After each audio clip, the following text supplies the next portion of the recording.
Well, good morning, everyone. Welcome to the Couples Academy show. My name is Hsnani Pettiford. It has been a long time. We've been on a hiatus for a couple of months, just getting time to recuperate, to refresh.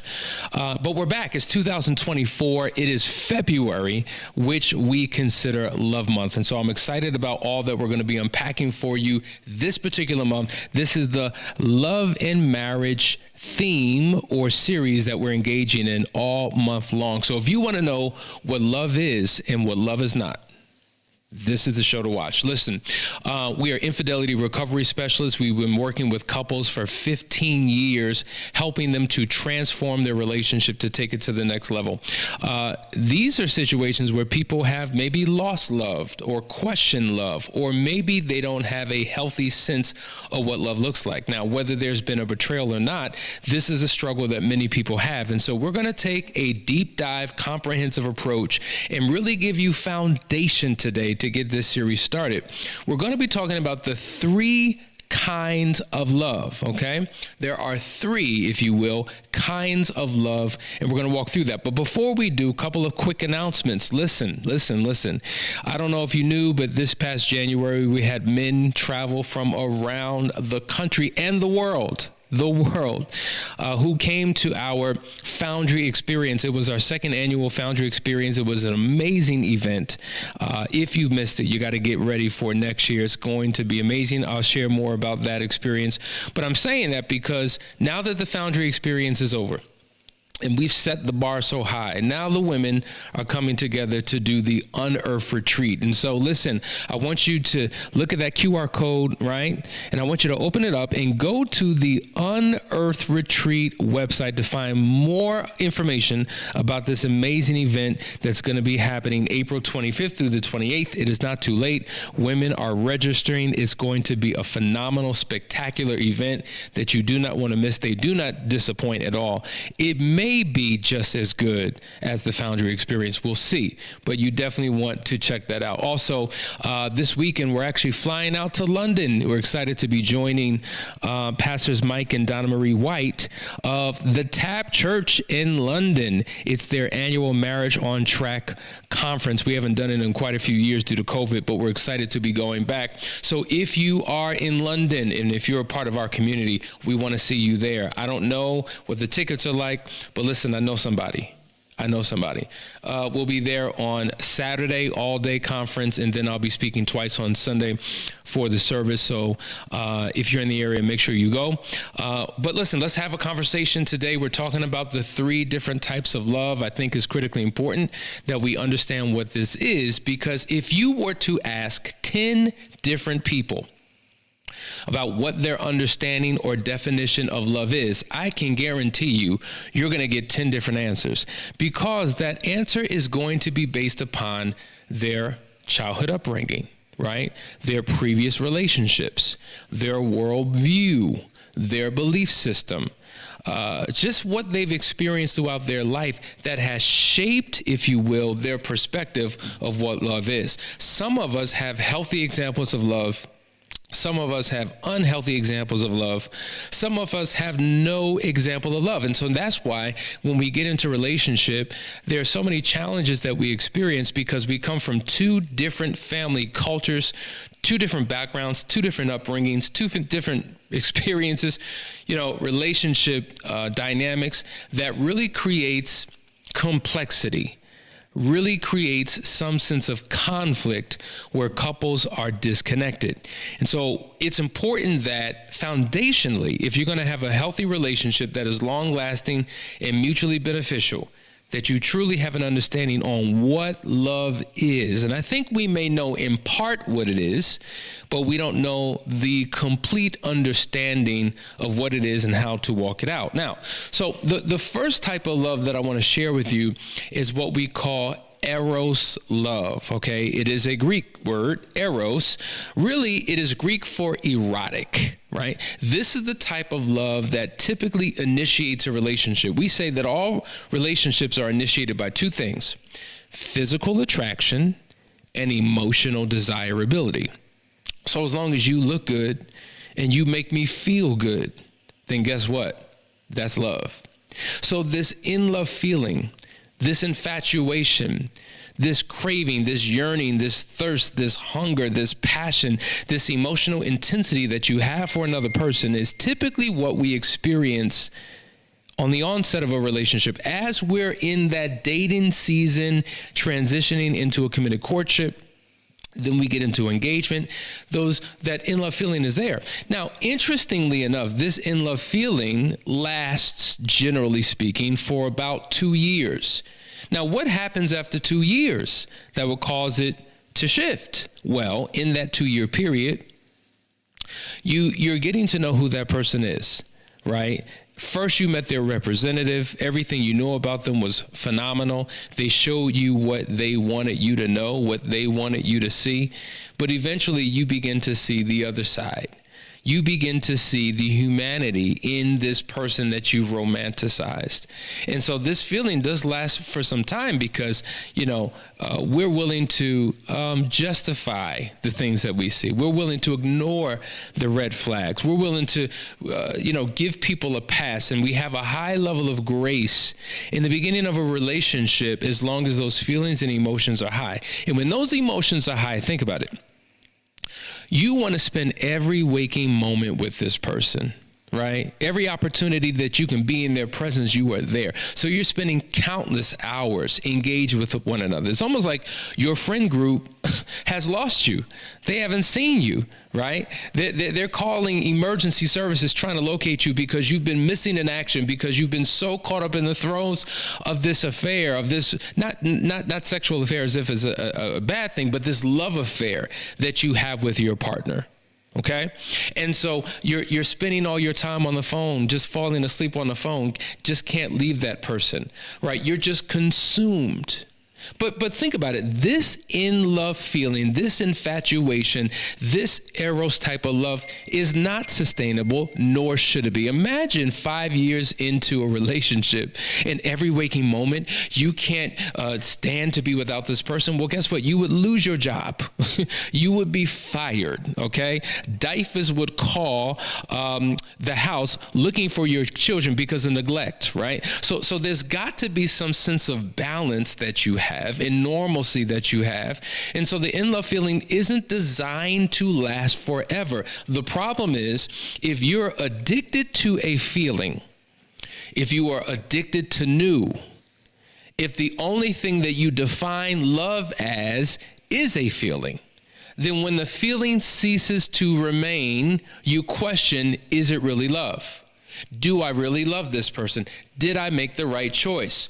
Are we destined to be together? So you have a not false sense, but an incomplete sense of what love truly is.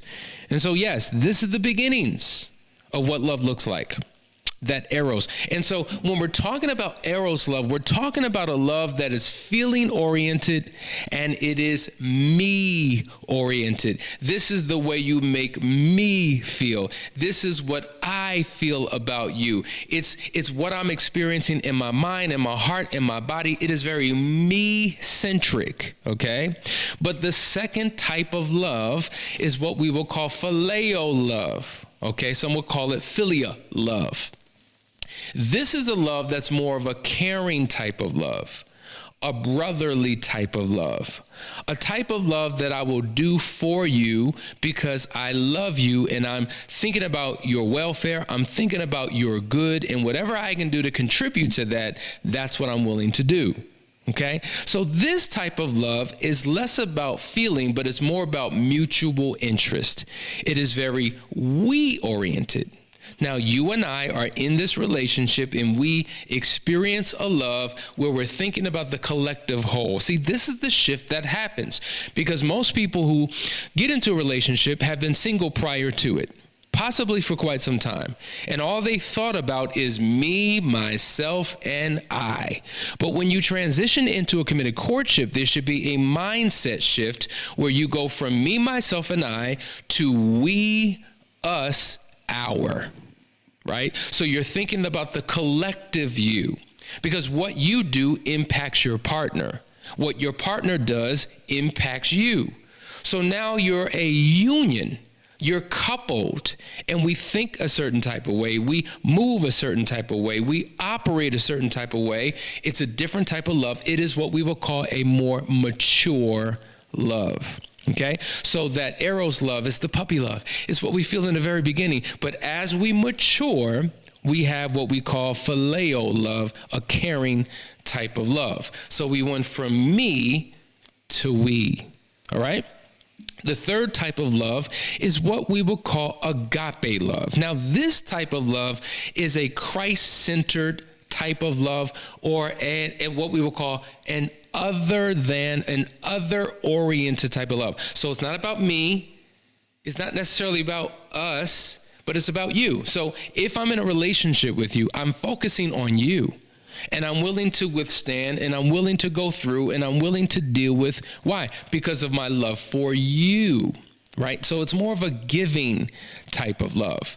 And so when we understand comprehensively what agape love is, we know that particularly in the book, in the Bible, in 1 Corinthians chapter 13, it walks us through what type of love this is. There's 16 components or adjectives associated with this love. It simply says in 1 Corinthians 13, 4 through 8, I'm going to read it. It says, love is patient. Love is kind. Love does not envy. It does not boast. It is not proud. It does not dishonor others. Is not self-seeking. It is not easily angered. It keeps no records of wrongs. Love does not delight in evil, but rejoices with the truth. It always protects. It always trusts. It always hopes. It always perseveres. Love never fails. Now that within itself is so chock full of nuts that we could literally spend a show unpacking every single component of that type of love. And it's an incredible type of love and an important type of love. It represents the God that lives within you. And what happens is when you're in a relationship and you may not be in a good space, it takes this agape type of love to get you through and to allow you to overcome. Because as long as you base your strength on your intellect, as long as you base your strength on your emotions, as long as you base your strength on your physical being, then you will always be limited and you will always lack to be what you need to be, lack to show up the way you need to show up. It takes something greater than yourself, that God essence within you, that gives you the strength to overcome when mentally, emotionally, and physically you don't have the strength to get through. And so agape love is critically important. Now, here's the challenge. There are so many couples who only operate in one of these types of love, but they're void of the other two. Or possibly they lean into two, but they're missing that third component. And so it doesn't feel complete. Something feels broken. Something feels off. It is important to know that you need all three components. Think about a puzzle. A puzzle is comprised of several pieces. When you put all the pieces together, they form an image, right? It represents completion. Likewise, when it comes to love, Eros love alone, a feeling-oriented love alone is not enough. Because guess what? 5 years, 10 years in, you're not going to feel the way you felt. Now, it doesn't mean that you don't love your spouse. Of course you love your spouse. Of course you have a genuine care for your spouse. But it is not the same high that you had when you first got together. Think about it. Think about the car you drive. When you first got it, oh man, you loved that car. You would take care of that car. You wash that car. You wax that car. Nobody can eat in that car. You were very careful, about that car. Very meticulous about what you did in that car. Very careful about who drove that car. Any nick, any scratch, anything. You were on fire because you had a love for that vehicle. It had the new car smell, right? You remember that? But after a month or two, it's just another car. Remember the house? Oh man, the thought of the new home, the dream home, and you would dream about it, and you would talk about it, and you would plan what life would be in that home. And you finally got that home. You moved in, and it was amazing. Remember the first day you woke up to that home, and you looked around and said, "Man, this is really mine. Did we really do this?" It was a dream fulfilled.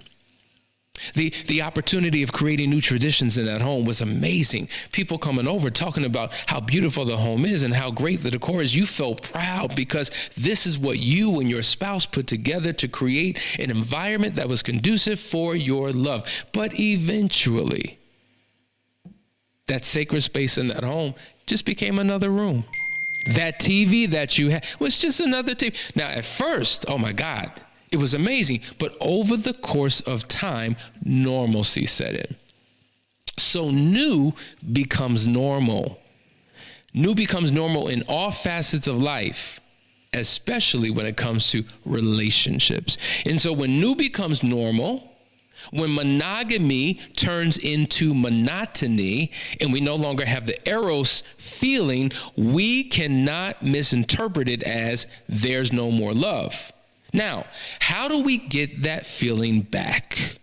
We get that feeling back by understanding our spouse's emotional needs. And when we speak into those needs, when we begin to meet those needs and our spouse begins to meet our needs, it increases and it heightens that Eros feeling that we once had. It maintains the Phileo love because my willingness to serve you, my willingness to love you is a sacrifice potentially for me, but I'm doing it because of my service, my care, and my commitment to you.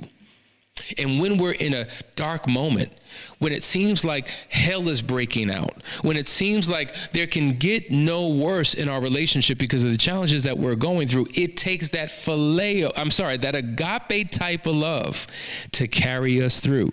So you need all three components experienced in your relationship in order for that relationship to be long-lasting and sustainable. So I question you today, how do you rate yourself?